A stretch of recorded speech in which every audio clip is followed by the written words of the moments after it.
estávamos ouvindo o CD da Deia. Deia é uma senhora daqui de Ribeirão, por nós conhecida como irmã do Dr. Denizar. Uma música sensacional, assim como o Dr. Denizar já encantou-nos tantas vezes. E o CD dela é lindo, mas música ao vivo é sublime, né? Então o Filipe está aqui nos acalentando. Vamos dar início à nossa última reunião do ano. E estaremos aqui fechando com a nossa convidada especial aí de Clé, desse mês de dezembro. Quando tivemos no dia 9 o Cléder, que fez a exposição parte 1. Na semana seguinte tivemos a tarde de artes, que, como eu disse a semana passada, se não me engano, foi sublime, foi belíssima. Quem veio navegou nas ondas mansas e serenas de uma tarde deslumbrante.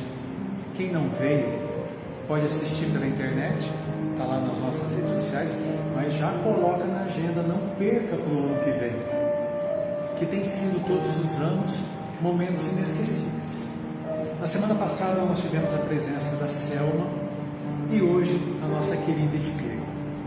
Nós encerraríamos esse ciclo de palestras, de exposições com esses amigos queridos hoje, mas o Cléder voltará aqui na semana que vem para concluir a exposição dele, aquela exposição histórica da jornada, da missão de Jesus aqui na Terra conosco, dos convidados.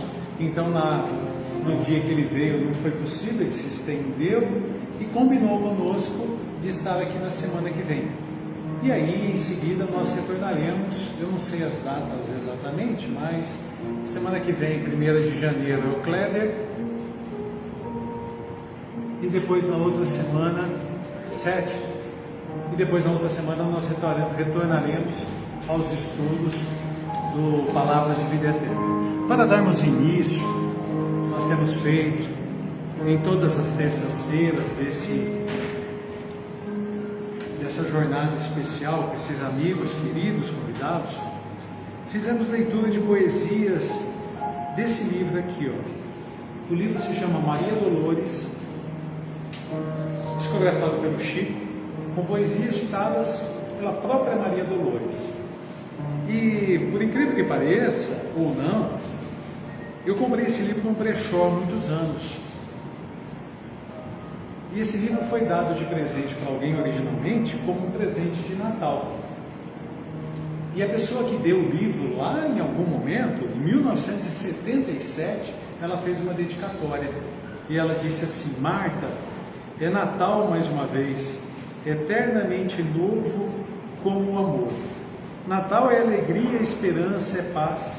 Por isso eu lembro de você e rogo a Deus que toda a sua vida e a de seus familiares sejam de um Natal de alegria, de esperança, Natal de paz, Natal de muito amor. Marta, aí eu não vou falar o sobrenome dela, né? Reservar, Ribeirão Preto, dezembro de 1977. E esse livro caiu em nossas mãos, estamos aqui já há alguns anos trazendo poesias. Sem me estender, porque hoje a palavra é de Ediclê, mas eu encontrei aqui, eu achei muito uma poesia, um conto poético, que eu achei muito pertinente. Porque chega no final do ano, a gente deseja muito dinheiro no bolso, saúde para dar e vender. E o dinheiro é algo que passa pelas nossas preocupações de maneira assim muito grande. Então vejam o que esse conto traz, chama A Lição do Dinheiro. Ele era salteador pela primeira vez, e o cofre agora aberto estava à mão. E lá dentro ele viu, ante a casa vazia, um pacote mostrando que trazia a soma respeitável de 1 milhão. Dispunha-se a empalmar toda a quantia, quando o dinheiro lhe falou, em forma de conselhos e queixumes: pensa, amigo, na obrigação que assumes, ao levar-me daqui nas condições de um louco, já que podes buscar-me em compromisso entre a força da fé e a bênção do serviço, retirando-me em paz, lidando pouco a pouco, eu não quero ser motivo para que sejas preso como eu vivo. Fui criado por Deus para fazer o bem. Não desejo aumentar as lutas de ninguém. Quero sair daqui para ser agasalho aos que gemem sem teto e sem trabalho. Anseio consolar as mães que padecem na estrada, de alma aflita e cansada ante a dor dos filhinhos, a esmolarem socorro em remotos caminhos. Espero ser o apoio do homem triste, que de tanto sofrer necessidade, já não sabe se resiste à tentação da morte que o invade. Sonho, o dinheiro disse, doar auxílio ao doente sem nome, a fim de que suporte ao duro sofrimento que o consome, livrando-se por fim das lâminas da morte. Quero sair daqui para que alguém me aceite, de modo a ser amigo sorridente, que ofereça uma xícara de leite à criança doente. Quero ser cobertor para quem sente frio, prato que nutra, força que refaça, algo que plante amor no coração vazio, instrumento do bem que ajuda, serve, e eu dinheiro, ele passa. Mas ouve, meu amigo, não me faças razão de largar esse cofre e levar-te à prisão. Trabalhe e vem buscar-me, sem calúnia, sem crime, sem alarme. Quero ser luz e ação em tudo que progrida, e seiva a circular nas árvores da vida. Vê onde a sovinice me prendeu. Não te desejo o cárcere em que moro, na prova rude que me aconteceu. Eu quero ser livre e forte, assim como és, caminhar com os teus pés, aspiro a ser-te amigo e companheiro. E calara-se o dinheiro. E o pobre salteador, inexperiente, recuando, atingiu o grande portão da frente. Nisso, o dono da casa, envolto em grande escolta, veio à mansão de volta, e vendo o lar violentado e o cofre aberto, com o dinheiro intocado, saudou o salteador que via ali perto, e acreditando nele a presença de alguém que lhe guardara a casa para o bem, agradeceu-lhe o gesto de um homem leal e honesto. Sustentando o silêncio e a tristeza no olhar, o pobre homem sem vintém começou a chorar. Ali mesmo, porém, começou nova vida. Transformado por dentro, alterou-se-lhe a prova, passando a servidor da mansão que arrombara. Agia com firmeza, nobre e rara. Trabalhou a formar de tostão a tostão os bens com que sabia socorrer quem achasse a sofrer. E quando auxiliava os semelhantes em provações alucinantes, nos quais dizia ver os próprios irmãos seus, rememorava a fala do milhão e clamava em voz alta ao lembrar-lhe a lição: obrigado, meu Deus. E assim nós passamos a palavra para a nossa amiga querida. Então, boa tarde a todos. Fiquei ali refletindo um pouco desse momento, essa oportunidade. Estou muito agradecida.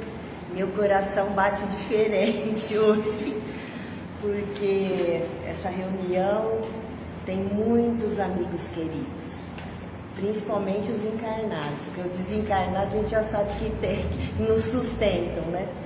Mas muitos encarnados que a gente conviveu em outras reuniões, e é muito gostoso. A minha querida Lourdes, que nos ajuda tanto aqui nessa casa, e tantos outros, né? Então, como Maria Dolores traz para nós em poesia um belo ensinamento, né? E como nós estamos fechando hoje, a última terça-feira do ano, o que a gente trouxe? Um projeto. Eu sempre digo assim, né? E faço isso lá em casa. Escreva seus projetos para o ano que vem. Divide em duas partes: os espirituais e os materiais, porque sem a matéria a gente também não consegue viver na Terra. Então é muito necessário. E coloque hoje como um projeto para 2026 o culto do Evangelho no Lar, né? Que na verdade, no fundo, Neio Lúcio, que eu também vim pensando, que foi o espírito que vivenciou desencarnado momentos dos evangelhos no lar de Simão Pedro, para poder trazer para nós com fidelidade o que acontecia naquele momento na casa de Simão Pedro. Então é fiel tudo que tem nesse livrinho aqui, ó. Eu trouxe, ele é pequeno, mas são grandes lições de modificação e renovação moral para nós. E histórias maravilhosas que Jesus conta para ilustrar o como que nós devemos fazer para irmos galgando os valores morais e assim subindo na evolução espiritual. Então, nas primeiras páginas, são 2 páginas só, Emmanuel se manifesta. E o que ele fala? Que os teólogos, os filósofos, os estudiosos trouxeram Jesus, na verdade, como homem. Não adentraram a grandeza espiritual que esse Espírito que está conosco galgou e chegou nesse limite, como ele mesmo fala que ele, Deus, é um só. Ele e o Pai são os mesmos espíritos, né? Então eu trouxe um pouquinho do início dessa fala de Emmanuel, que não é tudo, porque o nosso objetivo é trazer esse primeiro momento na casa de Simão Pedro, né? Então vamos ver. Aí diz assim, Pode ficar à vontade. Quando o homem percebe a grandeza da Boa Nova, compreende que o Mestre é, acima de tudo, o renovador da vida de cada um.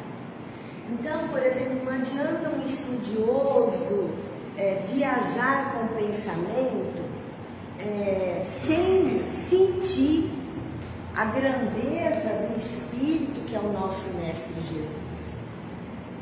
Aqui, se a gente perguntar, a primeira vez quem te apresentou Jesus fez um divisor na vida? Porque é o que diz Emmanuel, ele renova, ele muda o nosso jeito de pensar, consequentemente de agir. Então é a função de mestre, né, como educador espiritual de todos nós é essa. E aí, atingindo esse ápice de entendimento, quando a gente chega nesse limite máximo de entendimento, a criatura ama o templo que lhe orienta o modo de ser. O que ele está querendo dizer? Que todos nós buscamos Deus e buscamos Jesus em algum lugar. Então a gente ama, seja na igreja, num templo evangélico, em qualquer lugar, né? Mas, olha o que ele fala, não se restringe às reuniões convencionais. Quer dizer, a gente não fica, quando a gente entende mesmo, a gente não fica restrito, né, preso em frequentar reuniões, seja da casa espírita, seja em qualquer outro lugar. Ah, mas e aí, o que a gente faz, né? Traz o amigo celeste ao santuário familiar. Então, esse livro traz a importância, a beleza da oportunidade que nós todos temos de ter uma família, de ter uma casa que nos abriga, com quem nos ama, com todas as dificuldades que nós trazemos e que os outros também, né?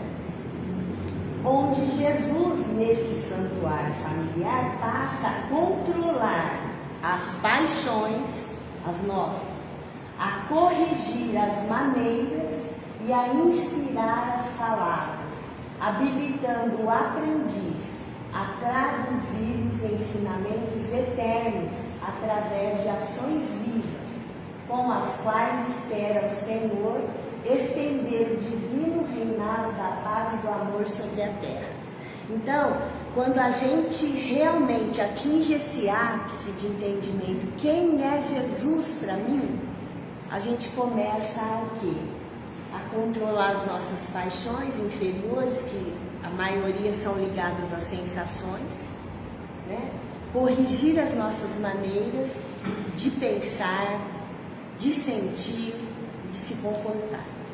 E não é comportamento, lá eu vou ficar bonzinho, lá eu vou me comportar bem, vou falar baixinho. Aí chega em casa, então, né? Começa em casa, é o contrário, né? E a inspirar as palavras, quer dizer, nós vamos modificando o nosso modo de falar, porque a gente vai entendendo que não traz nada de bom para nós palavras vazias, palavras que não traduzem o bem, né? E aí a gente vai estabelecendo ao nosso redor o quê? Cristo vivo em nós, né? Onde eu estou, eu sinto Cristo e eu distribuo um pouco para cada um. Finalizando a fala de Emmanuel, né? Quando o Evangelho penetra o lar, o coração abre mais facilmente a porta ao Mestre Divino. O que é o Evangelho?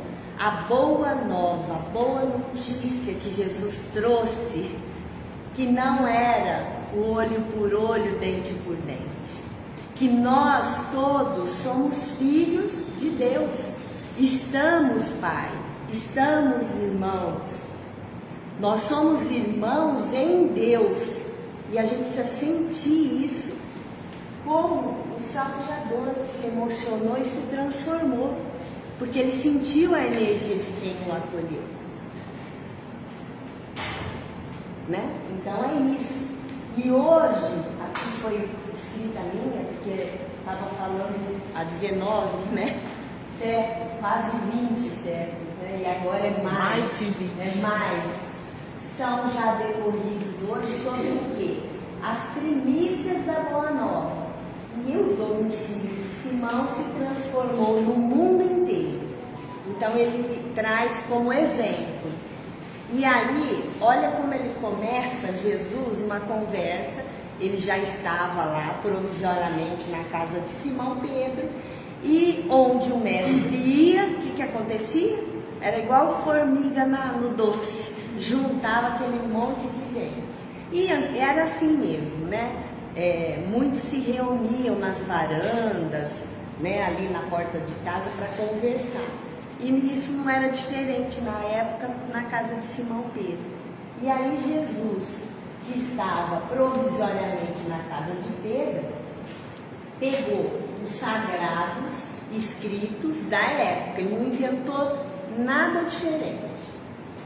Pegou o que era da época nas mãos, né?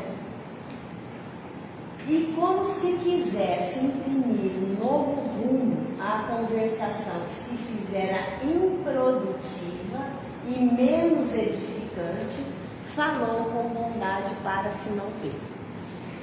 Primeiro o mestre estava quieto, observando. E quando reúne 2, 3, 4, né, elementos, pessoas ou familiares, o que ocorre, gente? O que aconteceu nas nossas casas no Natal? Na minha e na sua. As conversas foram produtivas, não precisa nem responder, porque alguns foram, para outros, né? Foi produtiva, deu tudo certo, ninguém falou mal de ninguém, principalmente daquele que não estava presente. Ah, tá. Aí tem que abrir um parênteses que não tem jeito, né? Então, né? Como que foi? E aí Jesus, observando, viu que a conversa estava pegando um rumo que não era das melhores e ele não estava ali para o quê? Ser conivente com aquilo. Prestem atenção ao nosso papel. Todos que estão aqui, até quem está aqui pela primeira vez, está ouvindo. Onde eu estiver, como é que eu vou agir diante de uma conversa improdutiva? Jesus não falou nada assim, ó. Gente, vamos parar. Fulano não está presente.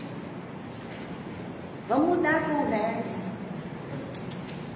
Olha só que espírito inteligente e simples, que é o que a gente precisa ainda aprender. Simão, o que faz o pescador quando se dirige para o mercado com os frutos de cada dia? Né? Quer dizer, pescou o peixe, vai vender o peixe. Olha o Simão. Ele pensou um momento, porque ele ficou meio assim, ele falou, gente, o que será que Jesus está querendo me perguntando, né, com isso? Ele ficou hesitante. Mestre, naturalmente escolhemos os peixes melhores. Ninguém compra os resíduos da pesca. Então, é uma coisa que o resíduo se descarta. Aí parou por aí? Não. Jesus sorriu e perguntou de novo. E o oleiro, que faz para atender a tarefa que se propõe? Certamente, senhor, redarguiu o pescador intrigado, porque ele já estava ficando aflito. Peraí, o que é que ele está querendo comigo, né? Modela o barro, imprimindo-lhe a forma que deseja. O amigo celeste, de olhar compassivo e fulgurante, insistiu. E como que procede o carpinteiro para alcançar o trabalho que pretende? Lavrará a madeira, usará enxó e serrote, martelo e formão. De outro modo, não aperfeiçoará a peça bruta.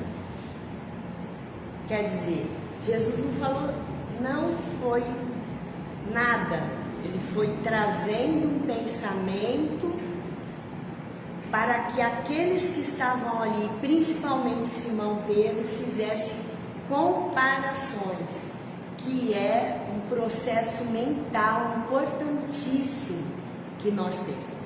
Porque quando a gente faz comparação do bem e do mal, a gente está ativando em nós o discernimento e a razão, que são potências importantíssimas para o espírito, para que a gente possa crescer, né? E saber exatamente tomar decisões importantes para nós. Foi isso que Jesus está explicando, né? Jesus disse, né? Jesus falou para todos, assim também é um lar diante do mundo. O berço doméstico é a primeira escola e o primeiro templo da alma. A casa do homem, eu achei tão importante essa frase, é a legítima exportadora de caracteres para a vida comum. Engana-se, e enganamos nós todos, que fora de casa nós somos os bem comportados, gente. Engano. Por quê? Não adianta, por mais que eu queira mudar minha postura física, minha forma de falar, a minha energia é uma construção minha. Onde eu estiver, eu estarei energeticamente ali. Então, uma hora ou outra, vai aparecer quem eu sou, mesmo eu né, fazendo de tudo para ficar bem. Uma hora aparece. E olha o que ele fala. O que eu sou dentro de casa, eu vou exportar as minhas características, quer dizer, levar comigo para fora. Ele está afirmando. Tudo que eu recebo dentro da minha casa e tudo que eu sou, eu também sou lá fora. Eu também sou. É válido a gente se controlar com toda certeza, né? Principalmente em situações difíceis, de agressividade, às vezes no trânsito, né, no campo de trabalho profissional, né? Isso, sem dúvida, eu penso que é um primeiro passo. Porém, a gente precisa trazer para nós o que é mesmo que eu senti naquele momento. E isso me compõe. Mesmo que eu não fale, mesmo que eu não haja verbalmente. A raiva, a indignação, a irritabilidade. Mas faz parte de mim. Se eu sentir, faz parte de mim. Senão eu não ia sentir.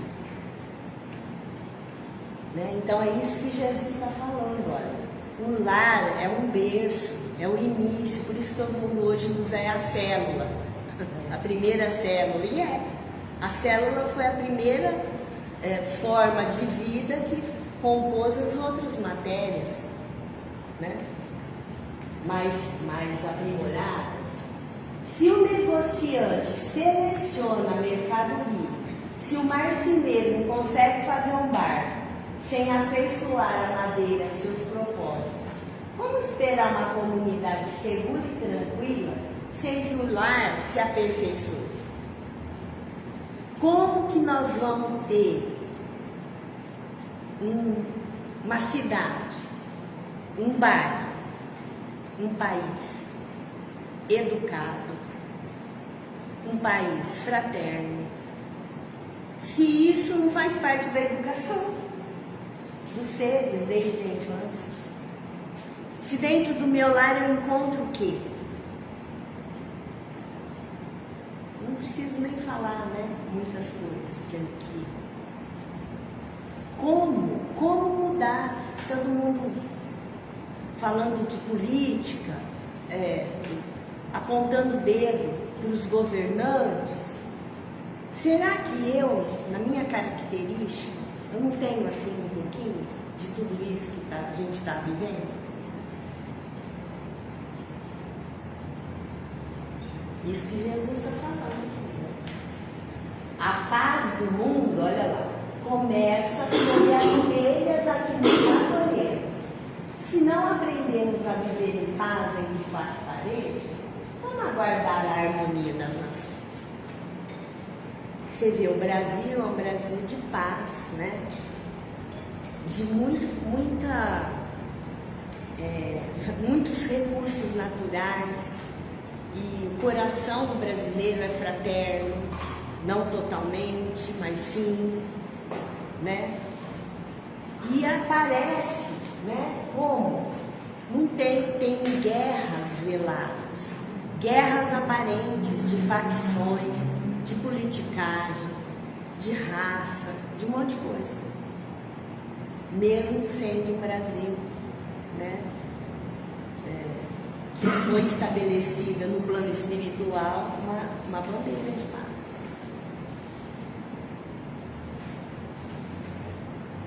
Se nós não habituamos a amar o irmão mais próximo, associado à nossa luta de cada dia, como respeitar o eterno Pai que nos parece distante? Então, a lei não é amar a Deus sobre todas as coisas e o próximo como a mim mesmo. Então, eu estou convivendo com meu pai, convivendo com meu marido. Como que eu gostaria de ser tratado? É assim que eu estou tratando o outro? É uma coisa tão simples e lógica, mas ali no embate do dia a dia, a gente realmente sai de nós ainda as nossas dificuldades, né? A serem renovadas. Então é isso que Jesus está trazendo nesse evangelho, né? Que foi o primeiro da casa de Pedro. Pedro, acendamos aqui em torno de quantos nos procuram assistência fraterna, uma qualidade nova. A mesa da tua casa é um lar de teu pão. Nela recebes do Senhor o alimento para cada dia. Então, até uma coisa que eu gostaria de pontuar também, quando a gente, todos os dias, nos almoços e nos jantares, dentro de casa, como que é a conversa, como que é a energia, porque Jesus está falando para Pedro, olha, nós temos que nos assistir, dar assistência fraternal, uns para com os outros, e trazer a importância do pão. O Wagner começou a falar dele, falando do projeto que a gente tem para todo ano, de ter o dinheiro. Para quê? Para que a gente quer dinheiro? A gente precisa se alimentar, não é? Nós precisamos nos locomover, muitos de nós precisam se instruir ainda. Tem muitos projetos, principalmente os mais jovens, a serem viabilizados, né? E receber essas intuições para colocar em prática o que é necessário. Então, não está nada errado a gente ir em busca da moeda que nos controla socialmente e economicamente. Agora, o que a gente precisa ter qual que é o meu padrão de pensamento, né? Meu olhar é só nisso. Eu esqueci quem eu sou? O que eu vim fazer aqui então? Né? Todo mundo tem que se perguntar. E a gente conversa com várias pessoas, fala, mas eu não consigo entender o que eu vim fazer aqui ainda. E muitas vezes adultos já. Aí a gente volta à questão, como que é o seu dia a dia? E muitas vezes é aquele elemento que precisa estar ali acudindo um, ajudando o outro, levando, né, encaminhando o outro para o médico, até para alcançar mesmo um trabalho digno, né? É aquele que sustenta a família energeticamente, que apazigua as coisas. É para isso que você veio. É tão simples, muitas vezes não vê que é isso. Pensa às vezes em coisas tão grandes e não é isso. A maioria de nós, viu, reclamamos. Eu tenho que falar de mim. E né, reclama de um, de outro, porque não faz o que precisa, não sei o quê, né? Antes de tomar a atitude de falar, gente, vem aqui, dá a mão, vamos lá, vamos que eu te ajudo, eu tô vendo que você está com dificuldade, né? Então tem sempre um elemento. Aí uma coisa que eu tenho também refletido, para a gente alcançar essa instância de saber qual que é o nosso posicionamento espiritual na vida, né? Eu sou um espírito que eu alivio ou que eu peso?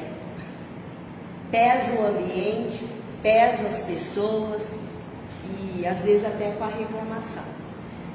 Tudo reclama, tudo é mal-humorado.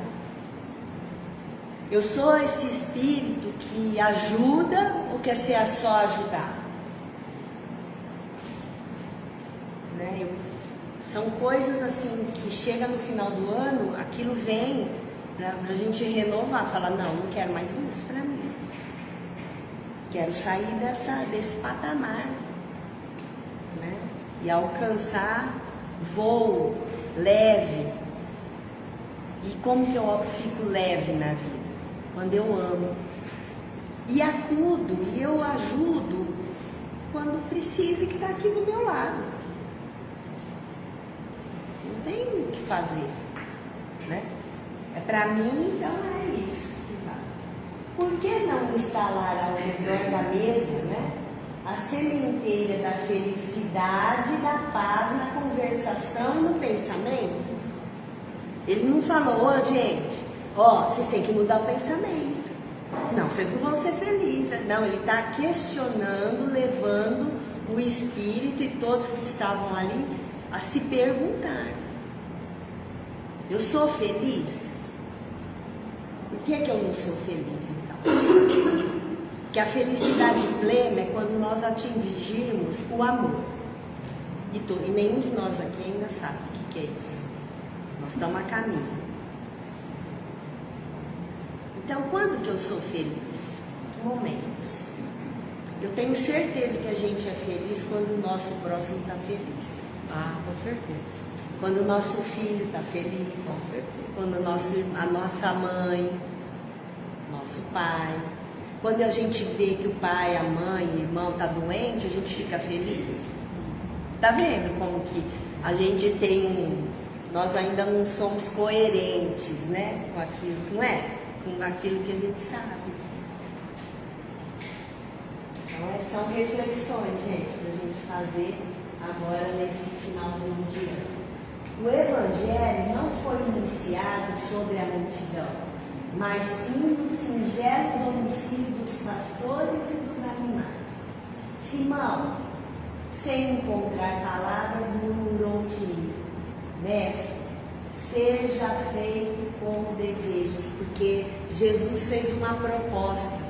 Vamos instalar aqui, em volta dessa mesa, um momento de paz e alegria e felicidade. E aí Simão plenamente falou: seja feito como o Senhor deseja. Confiou.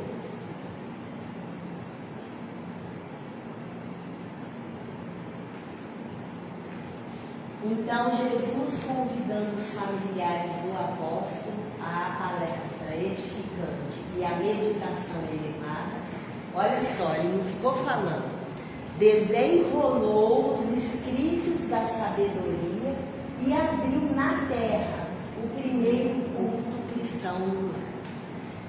Por que a gente trouxe esse... É o primeiro capítulo desse livrinho. Nós ainda somos movidos a cultos externos, a comportamentos externos, ainda mesmo espírito. Ah, não, eu sou espírita, eu preciso desenvolver o culto do Evangelho no lar uma vez por semana. Não foi isso que Jesus falou. O que Jesus falou? Que o Evangelho é o renovador das características espirituais de cada um. E que começa onde? No lar. Aí, qual foi a proposta do Cristo? Vamos estabelecer aqui um momento para que a gente possa, juntos, nos ajudando fraternalmente, trazer o Cristo vivo para pelo menos um momento dentro da nossa casa. Não é para fazeção de coisa, não é. Não é. É estabelecer aquela norma, aquela regra, seguir aquela regra, mas não exteriormente, mas com profundidade. É um momento que sozinha eu sento fisicamente, faço uma leitura, aquilo entra dentro de mim e fala: meu Deus, não consigo ainda fazer isso, me ajuda. Eu ainda preciso perdoar. Eu ainda preciso me transformar para que as minhas palavras ou o meu silêncio se faça realmente. Então é um encontro do mestre conosco. E não é uma coisa de exterior. Ah, não, eu não sou espírita, eu preciso fazer isso. Então vai ser segunda-feira, 8 horas, toda segunda-feira, meia hora.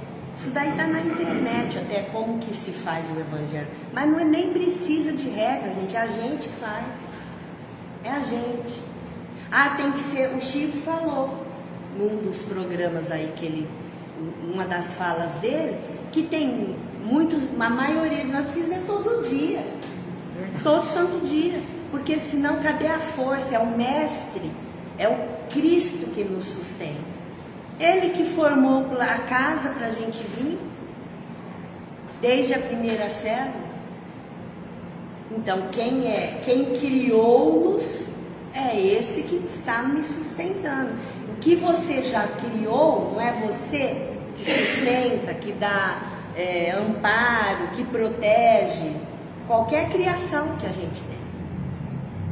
Não é? E é isso que Jesus falou.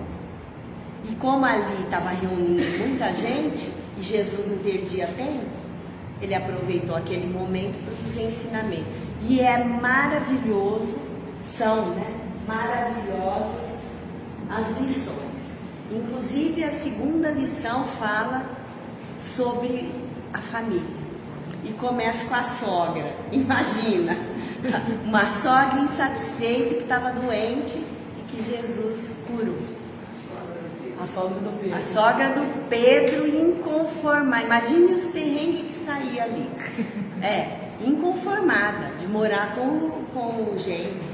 Fica aquele monte de gente lá. Então, e ainda tendo que receber um monte de gente que não era nem família, mas né? Porque se a gente é irmão em Deus, Então, gente, é isso que a gente deixa hoje aqui. Espero que a minha fala tenha sido leve, né? Sem muita cobranças, porque é uma característica do meu espírito até. E na verdade a cobrança é comigo mesmo. E aí eu deixo recadinho para nós, que a gente possa se renovar e pensar em levar exatamente mesmo, de verdade, Jesus, né? E não fazer as coisas mecanicamente. Não sei se alguém gostaria de colaborar ou falar alguma coisa, complementar. E aí a gente encerra esse momento. É agora? Eu achei que fosse no fim. Pode fazer a prece final. Eu assim, no meu sentimento, o que eu penso? Eu não sei se aqui tem alguém, quem que tá vindo pela primeira vez nessa reunião? Ah lá. Bem, eu achei que não, sabia? Pode ser. E aí eu penso assim, é que você já é espírita, né? Mas talvez você não tenha ainda esse título. Então é para você.